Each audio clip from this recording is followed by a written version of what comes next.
Assalamualaikum warahmatullahi wabarakatuh. Alhamdulillah.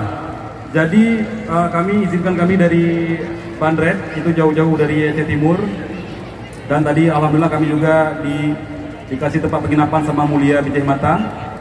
Saya sudah ngefans sama Mulia itu sejak lama. Semenjak dia tampil di Banda Aceh, di Jakarta, di Malaysia, sampai ke Korea. Tapi kemarin dia nggak bisa tampil cuma di Korea Utara. Karena di sana budayanya nggak boleh, seni budaya tuh nggak boleh dinyanyikan apapun, maupun tradisi apalagi modern. Tapi alhamdulillah di sini kita masih bisa, walaupun dengan keterbatasan tertentu. Dan malam ini kami mencoba hal yang berbeda. Kami coba menyesuaikan diri dengan permintaan panitia dan teman-teman yang lain. Dan alhamdulillah sekali kami juga ada diberi kesempatan oleh kawan-kawan UMKM di sini. Terima kasih kepada panitia. Sebuah lagu nyo cerita di Kampung Long. Di Kampung Long payah nak maju UMKM karena thala reman, thala bandit, thala sago tahu na pengacau keamanan. Jadi nyo sebuah lagu kegelisahan kamu. Inilah bentuk lagu kami yang versi kami, inilah bentuk kami berdakwah melalui jalur seni. Sebuah lagu Hak Reman.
Simpang Lale